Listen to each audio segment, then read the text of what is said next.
How you doing, crew? Happy Monday. It's Daniela here again, mate. And so here I want to talk about, how easy it is to fall into emotional eating when you're out on site, okay? So in a nutshell, you go to the buffet and it's a freaking buffet, yeah? And, there's some pretty big sites, and I've worked on some big vessels where we've had some massive, massive buffets, like spoiled for choice.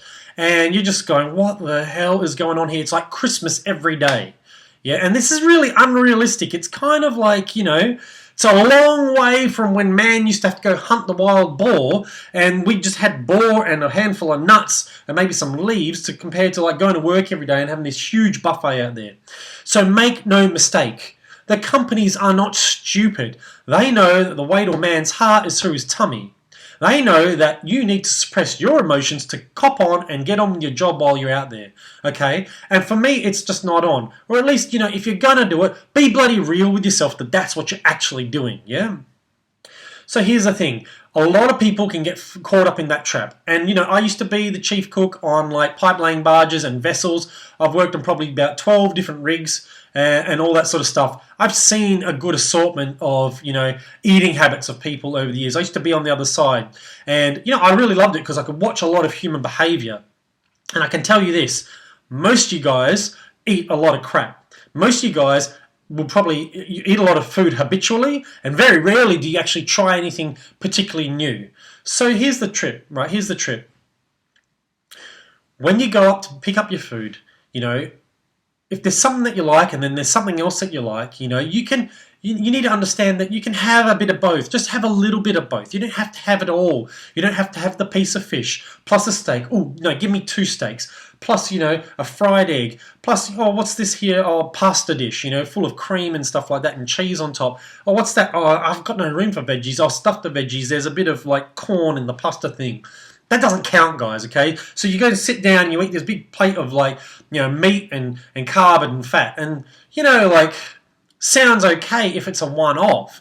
But when you're doing this sort of like on a regular basis, or at least 3 times a week, you've got to start having a good bloody look at yourself. And I know what some people are saying. I was like, but I work hard and I need the energy and blah, blah, blah, blah, blah, blah, blah.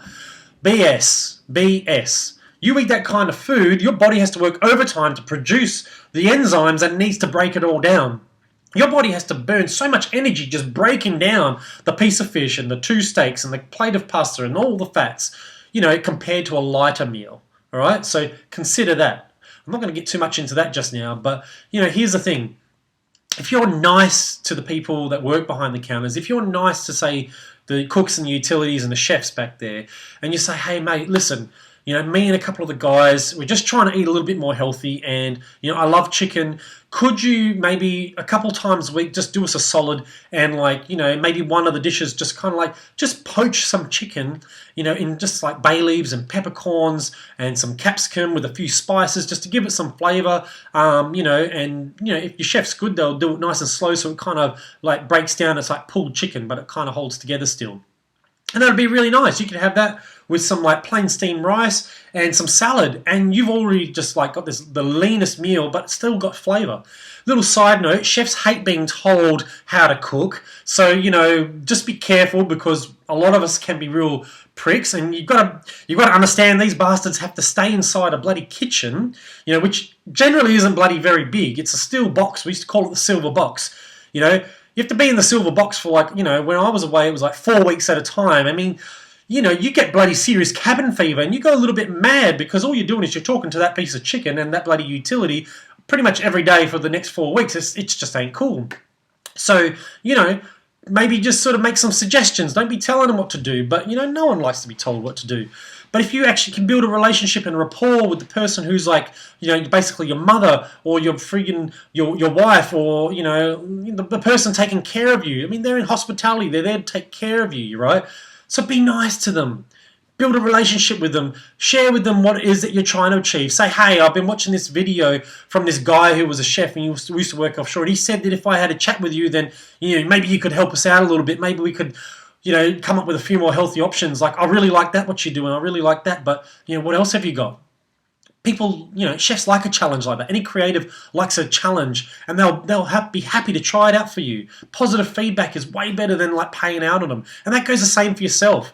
You know, don't try and change yourself overnight. If you always like a piece of dessert, you know, instead of having the piece of cake and the fruit cup with the custard on, just go, all right, I'll have one today. I'll have the one. And then reward yourself for just having the one. And then see if you can just have one every second day. And here's the thing. All these things work on cycle menus. So you're going to see them again. It's not like it's not going to happen again till next Christmas. All right? It'll probably happen a week or two or next swing from now. But, you know, you're going to get it.